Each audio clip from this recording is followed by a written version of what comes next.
kakain si Mayumi. Maayong buntag, Mayumi. Maayong buntag. Wow. Ito lang yung vitamins nila. Dito lang sa table, ha? Kaya makalimutan pag mawala. G? Alexa, pause. Mayumi. Chikading, chikading. Chikading, chikading. Chikading, chikading. Chikading na lumilipat, lipat. Chikading, chikading. Excited. Happy ka? Happy ka? Big girl ka? 7 months ka na? Magapang ka na. Tara. Tara na. Kapaskan. Ayan guys. Tingnan nyo naman ang ref namin. Ref update. Durian po yan lahat. Shoutout nga pala sa nagbigay sa amin ng durian na pang 3 taon. Sa Consulta family, maraming salamat po.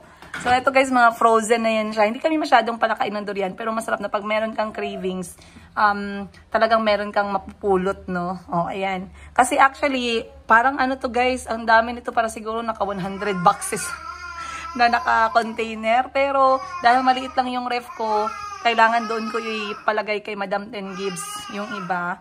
Tsaka, ang iba ay na-share namin. Pero, yan po yung aming fruit of travel.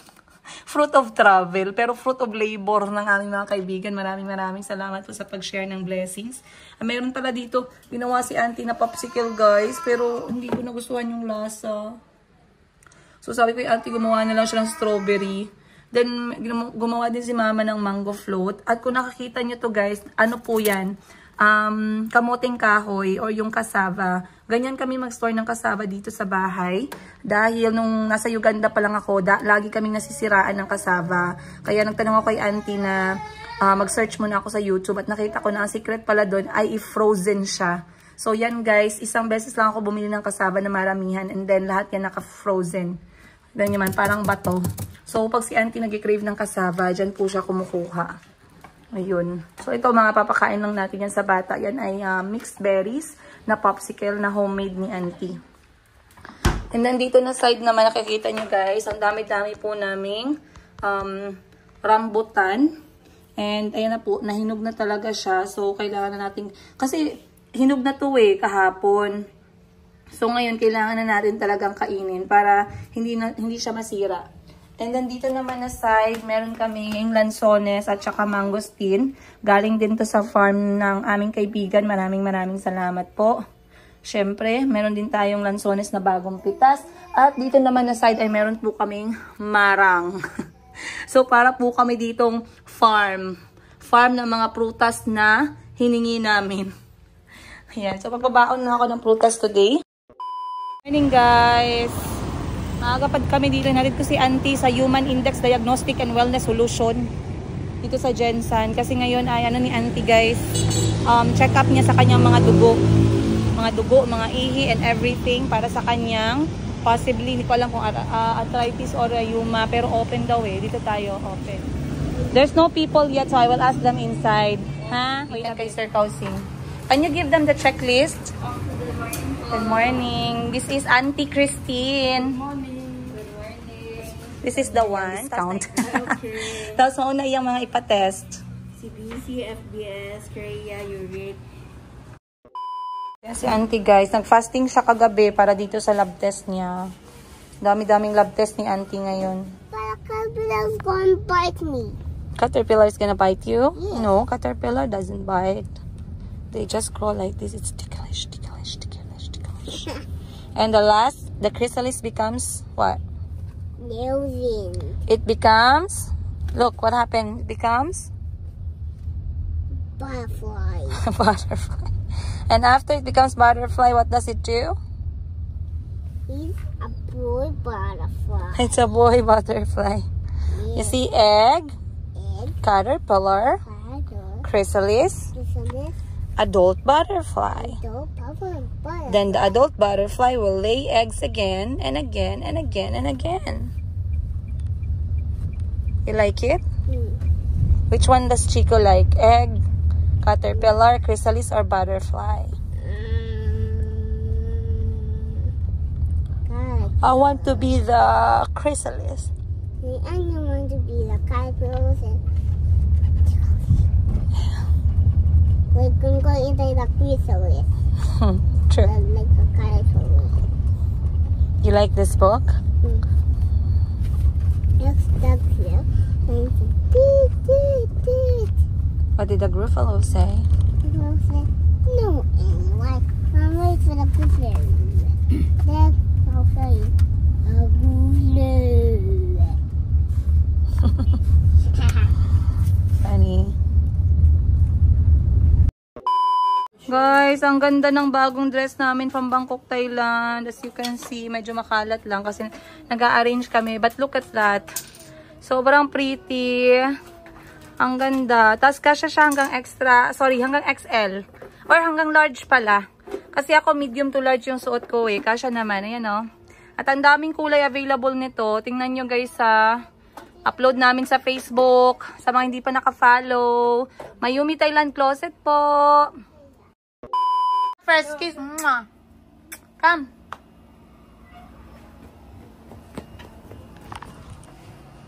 Love you. Have fun in school?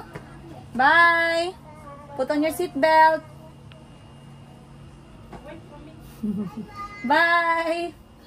See you, love. Bye. So, si auntie guys, andito siya ngayon dahil kami ay gumawa na ng kanyang mga lab test. Kasali na lahat, dugo, tsaka ihi, at tsaka lahat-lahat ng request ng doktor, mga 8. Yung kanya namang, tawag nito, yung kanya namang x-ray sa left at saka sa right knee niya, lalabas na rin yun ngayong week. So, magkakaroon kami ng agarang confirmation kay doc kung ano ba talaga yung nararamdaman ni auntie na apakasakit. Pero yung doctor guys, meron siyang, tawag nito, meron siyang sinuggest sa akin kasi syempre nahihirapan tayo minsan dahil maya-maya sunod-sunod yung mga medical bills natin para maiwasan natin na bumigat yung mga responsibilities natin lalo na sa health natin in the future. It's always good na meron tayong mga health insurances at saka meron tayong PhilHealth. So si Doc, alam niya, meron siya mga client ng mga foreigners na merong PhilHealth. So sinabi niya sa akin, ma'am, I would like to suggest baka gusto nyong itry sa PhilHealth kung pwede na ba si auntie na makakuha ng PhilHealth.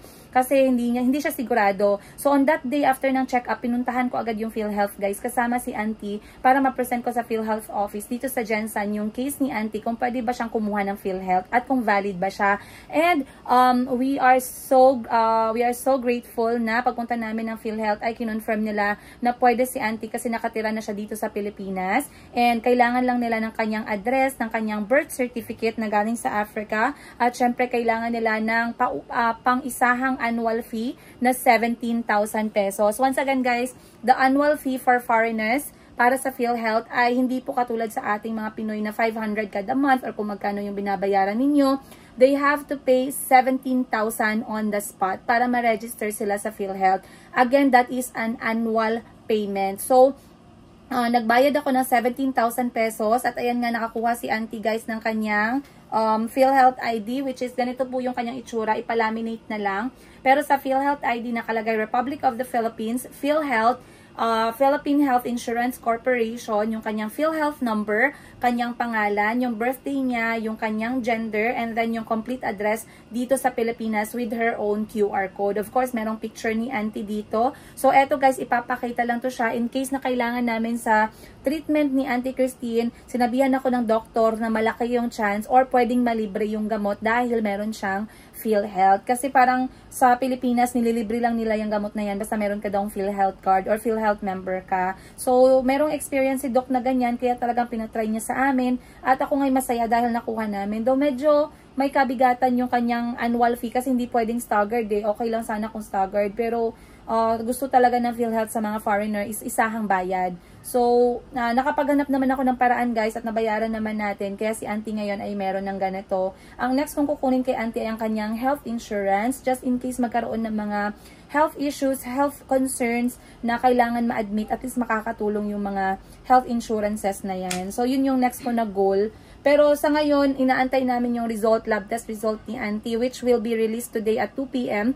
Ako na mismo yung kukuha nun and then aantayin namin yung kanyang x-ray then dadalhin na namin kay Doc sana ngayong week para ma-confirm na natin kung arthritis ba talaga. Kasi pag arthritis guys, merong maraming kailangang gawin, merong kailangang inumin na gamot, at meron siyang mga serious way para ma-deal yung kanyang health problems. So okay lang naman no, at si auntie medyo masaya na yung puso niya at nakakatulog na siya kasi meron siyang gamot ngayon at hindi niya na nararamdaman yung sakit.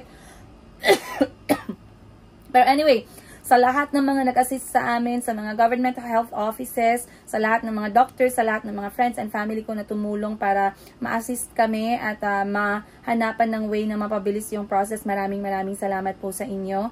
Ayan, so sabi ko kay auntie, after ng mga batang mag-aral ngayon, pwede na silang umuwi at makapagpahinga. So yeah, and then ako naman guys, kakagawa ko lang ng reels para sa aking Facebook page na Mayumi Thailand Closet. Ito po.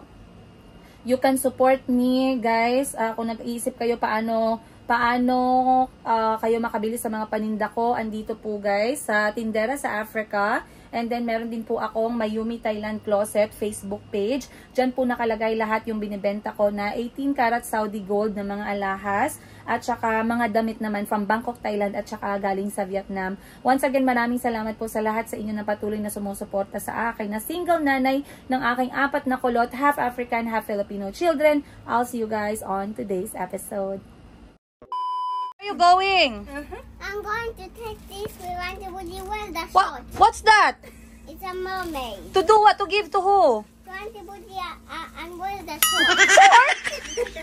Then my shop is going to close if you keep giving away things. You're giving one to Auntie Buji, a t-shirt. Yeah, I'm giving you one. You think it looks nice on her? Yes. What are you going? Black? What do you think? What will you say to her when you're giving her the t-shirt? You only like this one. This one's the best. Okay, you can change. But what are you going to tell her when you're giving her the t-shirt? I'll say, and what do you see? Let me see that one. Got the guy. Kalbi, you have to pay me. You're in your savings bank. You get some coins, okay? Okay. I think Ate Buji will be very happy with your gift. You say thank you, Ate Buji, for taking care of us. Okay, bye-bye po. Ingat! Ingat po. Love you. Yes. Bye. Alright guys, tapos na kaming mag-lunch. Pupunta muna ako dito sa malapit na tindahan kasi wala na pala kaming paper bag ni Miss Giselle para sa mga customer. So, nag-tricycle lang ako kasi yung mga bata kailangan na silang sunduin. Tsaka si Andy Christine. Okay lang naman mag-tricycle dito sa city guys kasi very accessible naman. Tsaka yung pamasahe namin nasa 15 pesos hanggang 20 pesos pag nasa city area. Malapit lang yung pupuntahan ko guys, andyan lang sa kanto, pwede lang siyang lakarin pero mainit man. So magsakay tayong tricycle. Hanap tayo na mabibili ko para sa Mayumi. Nagpabili din si Miss Giselle sa akin ng pampunas. Ayun. Tara. Merong bagong bukas dito napakalaki Bisitahin natin, tara. Ayan, so nakapasok na tayo guys. Parang ano pala siya, parang maliit na supermarket. Na merong mga gamit sa bahay, merong mga gamit pambata, halos lahat meron, merong mga laruan, merong mga grocery sa baba. So hahanapin ko lang yung aking kailangan para sa aking boutique. Uy, meron silang upuan, no? Wow, magkano kaya to? Kaso nakabili na ako ng ganito Pero in fairness maganda siya, malaki. Oh, yan. Ang dami nilang laruan dito. Yung mga mumurahin lang siya. So, basically, it is tawag nito, low cost. Yung pang ano ba, yung pwedeng maka-afford lahat-lahat ng mga pupunta. Ayan. So, maraming laruan din pala. Ang cute naman ito. Ang cute kasi talagang mapapatong mo yung hamburger. Tsaka merong french fries. Ito din maganda Parang magugustuhan to ni Kulot. Kaso ang problema ko dito minsan kasi nilalagay nila sa bunganga nila yung laruan. Yun yung kinakatakot ko kapag ka masyadong choking hazard. Okay lang kung pinapanood ko sila guys. Pero yung mga bata talaga kahit parang CCTV ako sa buhay nila, marami pa rin nangyayari. Ako'y naguhugas dito o tayo'y magbablog para naman meron akong magawa. So wakas nakapag-move on na lahat ng mga nag-bash sa akin about dito sa aking lababo sa aking shop. Imagine nyo guys kung wala itong lababo. Nakatuwad-tuwad na kami sa loob ng toilet para maghugas ng aming mga pinagkainan. Syempre, iba pa din pag dito na lang kami nakain kasi nakakatipid kami yung mga staff ko. Ayan. Tsaka, mas malaki talaga yung chance na, yung nasasama namin sa budget yung kain kapag meron kaming kompletong gamit. Kaya, okay din naman yung kumain sa labas kasi paminsan-minsan, lumalabas naman talaga kami kasama yung mga staff. Pero, magastos yun, expenses yun. So, minsan lang yun siya. Pag nakakaluto kami dito, edi mas magaling. So, ang ginagawa namin most of the time, kami ay nagluluto ng kanin. And then, yung ulam na lang yung binibili. Kasi mag-aamoy kapag mag-uulam tayo dito. Dahil mga damit, kaya kailangan maalaga. Yung rice cooker kasi okay lang. Meron nga palang nagtanong sa akin, eto na lang, gagawin ko na lang tong chance na makwentuhan kayo. Meron nagtanong sa akin about sa pinagdaanan ng kapatid ko na si Madam Ten Gibbs para lumago yung kanyang negosyo. Tatanungin natin siya next time ng kanyang sariling version. Pero ako, sasabihan ko kayo ng version na nakita ko. Okay? So, mag-start tayo. Alam nyo guys, kami magkakapatid, lumaki talaga kami na sobrang hirap ng buhay. Yung nanay namin ay nagbibenta sa labas ng paaralan or sa loob ng paaralan na elementary school. Shoutout nga pala sa lahat ng mga naging ex namin sa paaralan na pinagbentahan ng aking nanay. Lahat ng mga ex. And then, si Papa naman ay isang guro ng mga electrical students. Electrician kasi yung tatay ko guys. Siya na yung nag-aayos ng mga TV, mga plansya, ganun, mga radyo. Kaya nga electrician, So anyway, growing up, mahirap talaga yung buhay namin kasi 8 kami magkakapatid. Wala kami pambiling bigas. Hindi, meron naman kami pambili ng bigas. Pero yung bigas namin guys talagang budgeted yan. And then yung ulam namin, isang ulam lang yan sa buong araw. So dapat tipid-tipid mode talaga kami. So anyway, kung ano yung naabot namin ngayon, bakit kami mahilig magbenta? Kasi nakita namin kay mama. At saka lagi kami na-involved sa mga pagbibenta-benta ni mama. Hindi pagbibenta ng laman ha, grabe kayo. Pagbibenta ng mga pagkain sa eskwelahan, mga prutas, mga ganun. Santol, bayabas, mangga, kahit ano na lang guys. And then nagbibenta din si mama ng mga chichirya, mga ganun.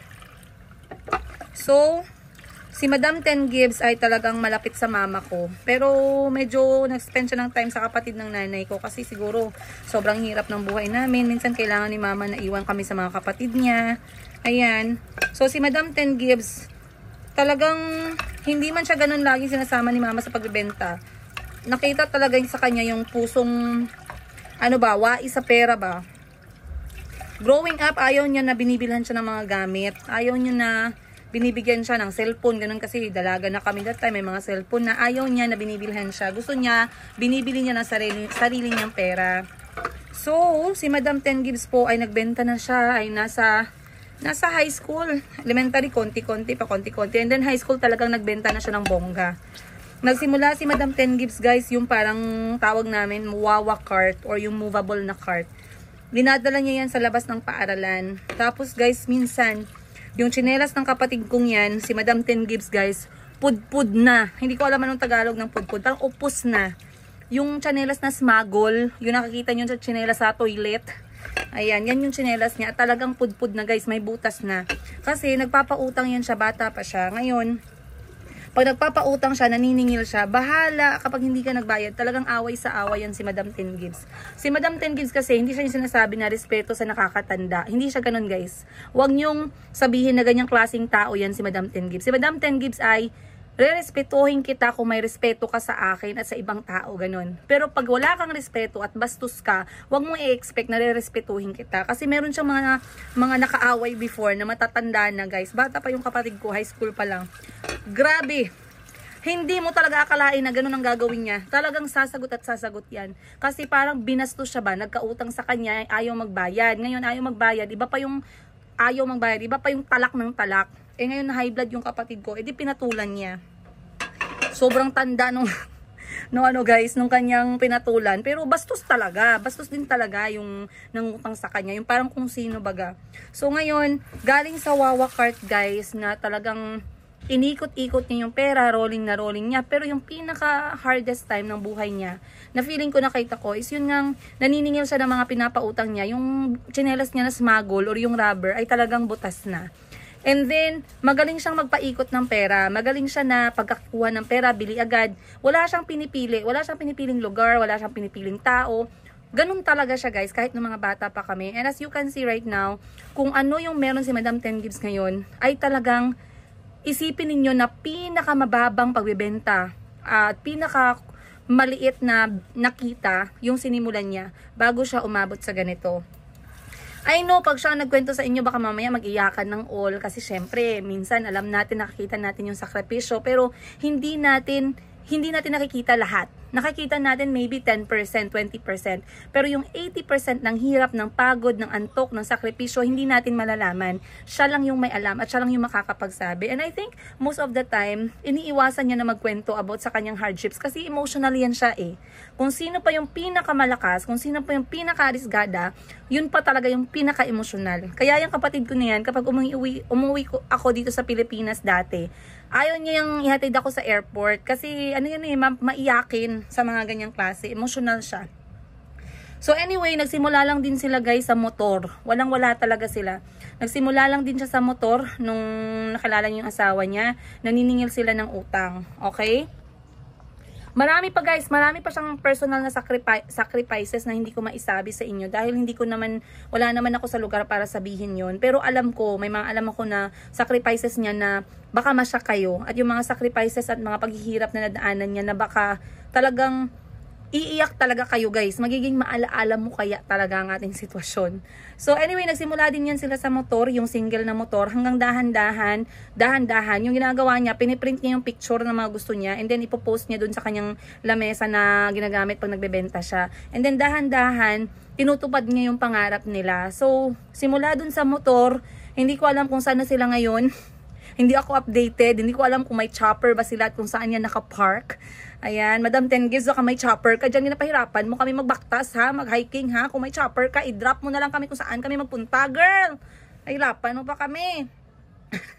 So anyway guys, like I said, meron siyang sariling sacrifices. Kaya ako, ganito kataas yung pagrespeto ko at ganito kataas yung pagpapahalaga ko sa bawat salapi ng mga kapatid ko, sa bawat binibili nila para sa ibang tao or para sa sarili nila kasi nakikita ko yung sakripisyo nila behind the scenes. Hindi po yan sila hindi ko masabi, hindi ko alam paano sabihin sa inyo, pero baka po sabihin ninyo, grabe, tao pa ba yung ganyan? Okay, ganun po kami talaga magkakapatid. Meron kaming kanya-kanyang level eh. Meron kaming kanya-kanyang level ng aming mga strengths. Pero kung ako yung tatanungin, I would say that Madam 10 Gibbs is siya yung pinaka nag-endure ng napakaraming bagay habang nung bata pa siya. Ako kasi nag-endure ako ng maraming bagay, more on personal ko eh, yung mga lately lang. Pero yung paghihirap talaga para sa pamilya, para sa aming mga kapatid, para kay mama, para sa mga anak niya, si Madam 10 Gibbs talaga guys, ay magpakailanman. Ganun talaga na story. So anyway, excited akong tanungin siya, pero hindi ako sure guys kung sasabihin niya sa inyo yung kwento ng buhay niya. Kasi baka mag-flashback, umiyak siya ng umiyak. Pero mag-prepare na lang tayo ng isang box ng tissue. Yun lang yung gagawin natin. Ayan, o, diba? Tapos na ako maghugas ng pinggan guys. Akala nyo lang, o, diba? Malinis yung lababo. O, malinis natin nagkainan namin. So, sa mga nag-bash sa akin sa lababo ko, wag kayo. Gamit na gamit po yung lababo namin. So, ako ay magpe-prepare na dahil ngayon ay swimming day ni Calby at hindi siya pumapayag na wala ako. So, tara na guys, nag-prepare na tayo para maging sage mama, tsaka pool mama. Let's go, let's go. You're like a fish. No, it's the same. It's for your age. You look like a blue fish with crabs. Throw. Swimming lessons na ulit si Calby. That's okay, coach will give you later. Dra lang. Mommy, there go ahead. I can borrow. I'm sorry. I was just saying you're so cute. What do? We don't do what? We don't do what? We don't laugh at people. You go, you're But I had to Kasi bahay gugu. Okay, later. Your turn first. Tala-tala.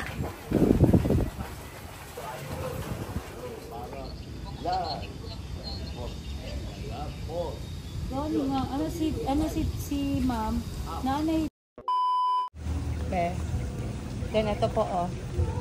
Ay, magpunas ikaw ng t-shirt. Punas. What? What do you want? Punas man. Punas ba? Why? Punas. Why, Mom? Why what? I did not say you put on man. I said punas. Here, Huh? You need to pee. Go run.